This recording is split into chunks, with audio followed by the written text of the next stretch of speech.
안녕하세요. 이번 시간은 스마트폰 카메라의 원리와 개념, 용어들을 알아보도록 하겠습니다. 요즘 스마트폰 카메라 성능은 놀랍게 발전해서 점점 프로급 카메라 성능을 쫓아가고 있죠. 이 말은 여러분이 들고 다니는 스마트폰으로 얼마든지 프로급 수준의 결과물을 만들어낼 수 있다는 말이 되겠습니다.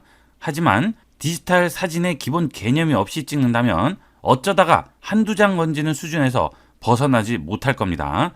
이번 시간에 강의할 내용은 여러분이 좋은 사진을 찍을 수 있는 바탕이 된다고 생각하시고 처음부터 끝까지 들으신다면 반드시 도움이 되실 겁니다.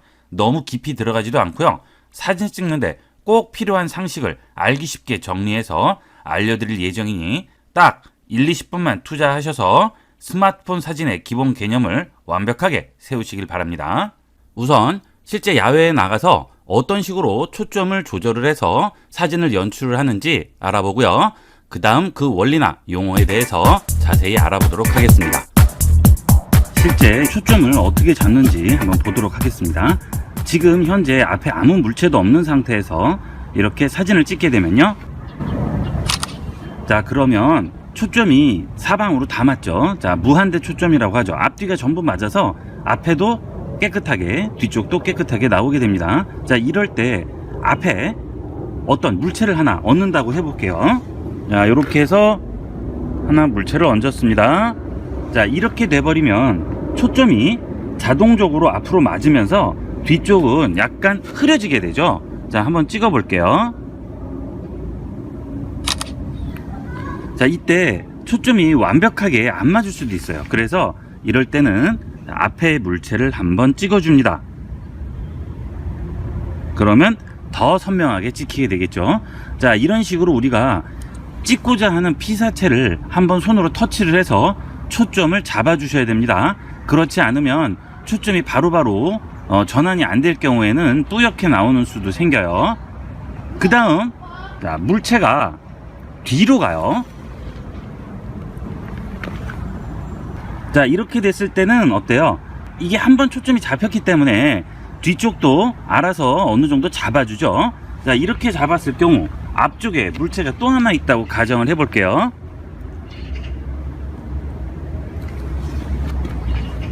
그러면 물체가 앞쪽을 기준으로 초점이 맞게 됩니다. 그래서 뒤쪽에 있는 물체는 아무래도 앞쪽보다는 초점이 더 흐려지게 되겠죠. 자, 이때 초점을 뒤쪽으로 맞추는 겁니다. 자, 찍어볼까요? 자, 어떻습니까? 초점이 뒤로 가버리니까 앞쪽 물체가 흐려지게 되겠죠. 자, 우리가 사진을 찍을 때 첫 번째 전제 조건은 이 초점이에요. 아무리 구도가 좋고 색감이 좋고 다 필요 없습니다. 일단 초점이 맞지 않는 사진은 사진의 그 가치가 떨어지는 거죠. 그러니까 초점을 굉장히 중요하게 생각을 하시고 반드시 초점을 맞춰 주셔야 됩니다. 자, 이런 식으로 해서 우리가 초점을 잡게 돼요. 자, 뒤쪽 거를 또 앞으로 당겨 보겠습니다. 자, 이렇게 됐을 때 초점이 맞게 되겠죠. 자, 이렇게 두 개의 물체가 일렬로 있을 경우, 자, 문제가 이쪽과 이쪽의 거리가 당연히 틀리겠죠. 예, 이만큼 떨어지느냐 이렇게 떨어지느냐에 따라서 약간이라도 거리가 차이가 있습니다. 그래서 여러분들이 이렇게 나란히 물체가 서 있을 경우 또는 사람이 서 있을 경우에도 반드시 주된 물체를 하나 찍어서 초점을 항상 그 물체를 기준으로 잡아주도록 하세요. 그러면 그 주위에 있는 물체는 약간이나마 흐려지겠죠. 예, 그래도 어쩔 수 없죠. 전부 다 핀이 나간다고 하죠. 전부 다 흐려지는 것보다는 정확한 물체 하나가 선명하게 보이는 게 낫겠죠. 자, 그 다음에 초점 고정이 있습니다. 자, 여러분들이 사진을 찍으실 때 한 지점에 초점을 맞춰 놓고 거기에 따라서 찍어야 되는 경우가 있어요. 자, 한번 볼게요. 초점을 여기에 맞춥니다. 클릭한 상태에서 터치 상태에서 기다리게 되면 AF 잠금이라고 이렇게 뜨죠. 이거는 뭐 어느 사진이든 다 있을 거예요. 이름은 약간씩 틀리더라도 잠금 장치는 그대로입니다. 자, 요렇게 해서 AF를 잠궈버리면, 포커스를 잠궈버리면 이 물체가 뒤로 가더라도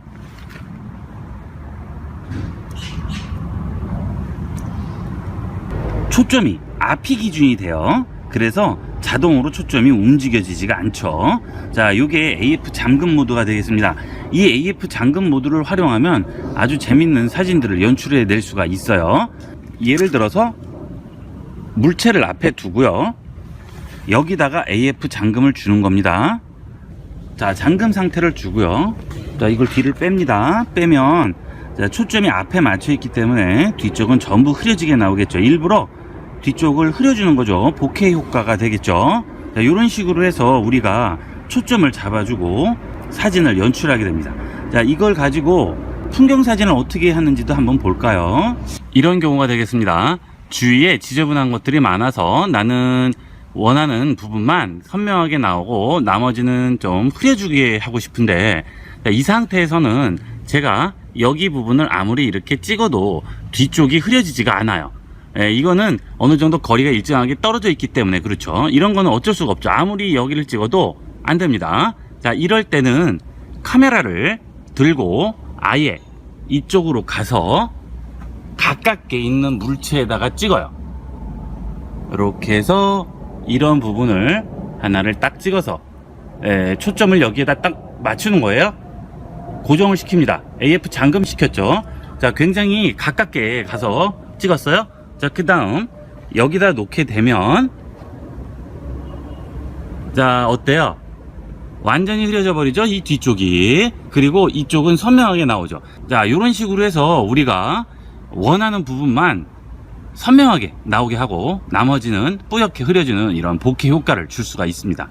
아무래도 이 DSLR이 아니기 때문에 이런 스마트폰은 보케가 한계가 있어요. 그래서 이런 식으로 해서 편법을 이용해서 보케를 주게 됩니다. 이렇게 해서 초점을 잡고 초점을 흐려주고 내가 원하는 대로 초점 거리를 만들어주는 방법을 알아봤습니다. 카메라의 기본 원리와 화각에 대해서 알아보도록 하겠습니다. 지금 DSLR 카메라로 설명을 드릴 텐데요, 핸드폰 카메라든지 DSLR 카메라든지 다 기본 원리는 똑같기 때문에 여러분들이 보시기 좀 쉽게 큰 DSLR 카메라로 설명을 드리도록 하겠습니다. 자, 일단 중요한 것은 CCD죠. 자, 어떤 카메라든지 기본적으로 CCD가 배치가 되어 있습니다. 이렇게 뒷면에 있고요. 그 다음에 앞에 부분은 렌즈가 있겠죠. 이런 식으로 렌즈가 배치되어 있고요. 그 다음 이 렌즈를 통해서 우리가 사물을 보게 되는 거죠. 이렇게 사물을 보게 됩니다. 자, 이 기본적인 렌즈에는 아주 작은 구멍을 통해서 빛이 들어와서 여기에 상이 맺히게 됩니다. 아주 작죠. 그 다음에 이쪽은 뭐 피사체가 있을 수가 있겠죠. 뭐 빌딩이 될 수도 있고요. 뭐 나무가 될 수도 있겠죠. 뭐 이렇게 나무가 있습니다. 그러면 이렇게 빛이 들어와서 이쪽으로 들어오고 이쪽으로 들어와서 상이 거꾸로 맺히게 됩니다. 지금 이건 위로 보이고 해서 좀 애매하긴 한데 실제로는 이 카메라가 옆에 있다고 생각하시면 이제 거꾸로 상이 맺히는데 기계적 이 기능을 통해서 우리 눈에는 이제 바로 보이게끔 나오게 되는 거죠. 이것도 눈의 원리하고 똑같습니다. 자, 이게 여기서부터 요까지의 거리, 즉 렌즈와 CCD 또는 CMOS라고 부릅니다. 이거 두 종류예요. 이거 어느 게 될지는 뭐 카메라에 따라 틀리죠. 스마트폰 카메라도 똑같은 원리가 되겠어요.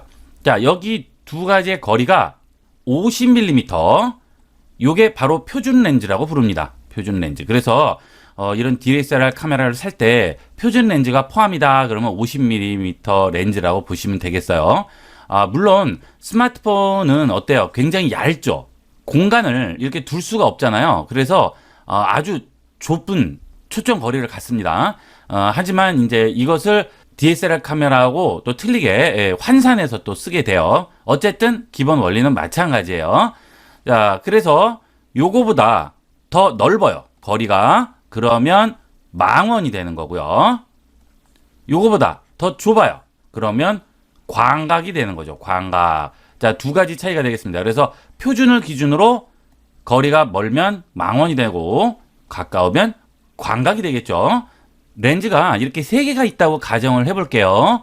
자, 여기서 요게 바로 요렇게 되는 게 이게 이제 표준이 되겠죠. 자, 이 표준에서 만약에 렌즈가 거리가 더 멀어졌어요. 요 거리가 요렇게 더 떨어져 있죠. 자, 그렇게 되면 이렇게 되겠죠. 이렇게 그 다음 이렇게 되게 됩니다. 자, 요건 뭐예요? 망원. 자, 렌즈가 더 가까워졌어요. CCD하고. 그러면 이 중간을 기준으로 해서 요렇게 되겠죠? 그 다음 여기도 요렇게 됩니다. 자, 그래서 지금 렌즈를 투과하는 부분이 여기와 여기와 여기 세 군데가 되겠죠? 자, 그러면 광각은 어때요? CCD 면은 똑같아요. 즉, 빛이 들어와서 상이 맺히는 요 사이즈는 똑같은데 같은 이 CCD 사이즈 안에 자, 여기서부터 여기까지 넓은 면을 보여주죠. 예, 광각은 그렇게 되고 표준은 여기서부터 여기까지를 보여주고요. 망원은 더 좁은 구역을 보여주죠. 결국은 망원은 어떻게 되는 거예요? 망원은 확대가 되는 겁니다. 확대. 자, 그 다음에 여기 있는 광각은 어떻게 돼요? 광각은 축소가 되겠죠. 기준이 표준 렌즈가 되는 거죠. 스마트폰 카메라도 마찬가지예요. 스마트폰 카메라는 거리가 이렇게 넓게 줄 수가 없기 때문에 50mm가 이제 다르게 또 환산이 됩니다. 어쨌든 스마트폰에도 망원, 광각, 표준이 있습니다. 자, 이런 식으로 우리가 보이게 됩니다. 이게 바로 뭐예요? 화각이 되죠. 화각. 화각. 즉, 화각이란 얘기는 망원이냐, 광각이냐, 표준이냐, 이것을 얘기해 주는 게 화각이 되겠습니다. 그러면 신형 핸드폰 있죠? 삼성 갤럭시 S10 스펙을 가지고 한번 간단히 보도록 하겠습니다. 갤럭시 홈페이지에 들어와서 카메라를 살펴보도록 하겠습니다. 자, 여기 보시면 망원이라고 나오고요. 광각이라고 나오고 초광각이라고 나오죠.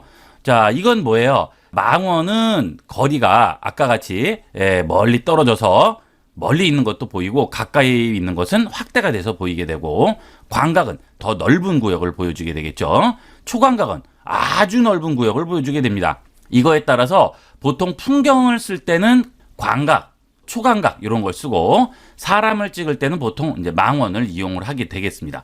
심도 카메라도 마찬가지예요. 그래서 이거는 주로 이제 어때요? 셀프 카메라니까 본인 사람을 찍잖아요. 그래서 둘 다 주로 망원 쪽에 가까운 렌즈가 되겠어요. 스마트폰을 구입을 하시거나 하실 때 카메라의 스펙을 한번 봐주시는 게 좋죠. 그런데 문제는 우리가 이런 DSLR 카메라 같은 경우에는 자, 여기 이 앞에 있는 이 렌즈 부분을 늘리고 좁히고 이 경통이라고 하죠. 경통.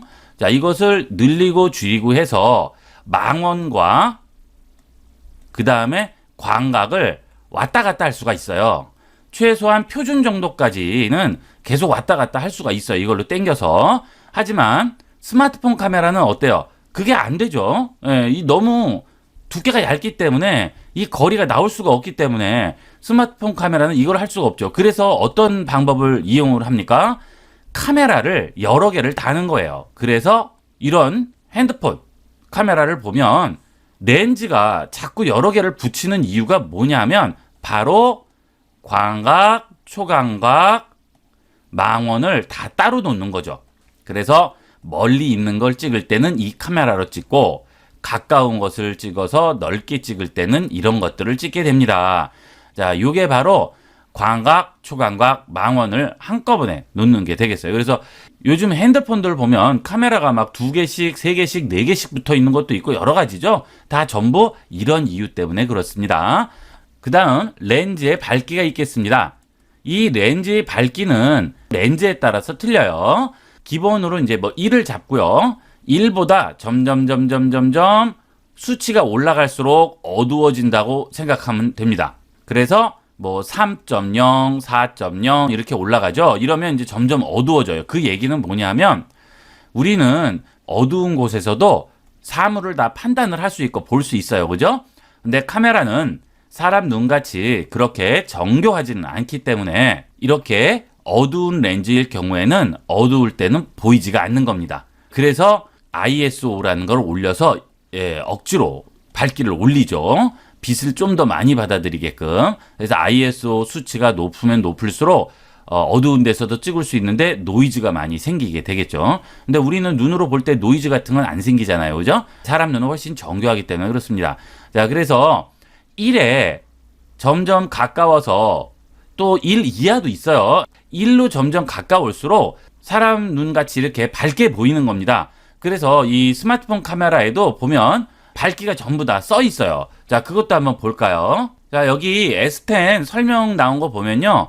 여기 F1.5, F2.4라고 나오죠. 이게 밝기가 되겠습니다. 그래서 1.5는 굉장히 밝은 거예요. 2.4는 좀 더 어둡게 되겠죠. 그래서 이런 것들 보시고 이제 카메라를 판단을 하시면 되겠어요. 근데 이제 4.0 막 이렇게 3점 몇 대 이렇게 넘어가게 되면 어두운 곳에서는 플래시를 켜고서 찍으셔야 원하는 사진을 어느 정도 얻을 수가 있죠. 이거는 이 정도만 돼도 어두운 곳에서 이렇게 플래시 같은 거 켜지 않아도 어느 정도 잘 나옵니다. 예, 요게 이제 카메라의 밝기가 되겠습니다. 그 다음에 초점이에요. 자, 예를 들어서 물체가 하나 있다고 칠게요. 그러면 초점을 맞춰서 얘가 선명하게 보이게 하죠. 그런데 물체가 렌즈에 가까이 올수록 초점이 얘에 맞기 때문에 뒤쪽은 흐려집니다. 뿌옇게. 자, 그래서 이런 경우에는 아웃포커싱이라는 게 생기죠. 아웃포커싱. 예, 아웃포커싱. 많이 들어보셨죠? 또는 보케. 그렇죠? 예, 날린다. 뭐 이런 식으로도 씁니다. 내가 주로 찍으려고 하는 피사체 외의 뒤쪽 부분은 전부 뿌옇게 흐려주는 그런 사진들이 되겠습니다. 이런 사진이 아웃포커싱이 나온 사진이 되겠죠. 자, 이 뒤쪽 보시면 뭐 거의 구별이 안 될 정도로 다 날아가 버렸죠. 그죠? 이런 부분들. 전혀 구별이 안 됩니다. 자, 사람을 최대한 가깝게 당긴 다음에 가까이서 찍은 거예요. 카메라와 사람과의 거리를 최대한 가깝게 붙이고 뒷부분은 날린 거죠. 이런 아웃포커싱이 나오려면 주로 이제 망원 같은 렌즈를 많이 씁니다. 그래서 인물 사진에는 보통 50mm에서 100mm까지의 이런 렌즈를 주로 활용하는 이유가 아웃포커싱이 더 잘 되기 때문에 그래요. 아웃포커싱이 멋지게 나온 사진들 많이 보셨을 거예요. 자, 그런 사진을 만들기 위한 첫 번째 조건은 피사체가 카메라에 가까울 것, 최대한 가깝게 붙을 것. 뒤쪽 배경은 그렇게 되면 이제 날리게 되는 거죠. 자, 그 다음에 이 아웃포커싱이 잘 안 나오는 이유는 이 피사체가 뒤쪽에 있는 거예요. 뒤쪽으로 갈수록 배경과의 거리가 가까워지면 아웃포커싱은 잘 안 나옵니다. 그러니까 최대한 간격을 넓혀주시는 게 이 아웃포커싱을 만드는 방법이 되겠습니다. 자, 이걸 초점을 이용을 해서 이렇게 잡아주게 되는 거예요. 이렇게 해서 카메라의 기본 구조와 사진의 원리, 용어, 초점을 조절해서 사진을 연출하는 방법 이런 것들을 배워봤습니다. 이번 시간은 여기까지 하도록 하겠습니다. 감사합니다.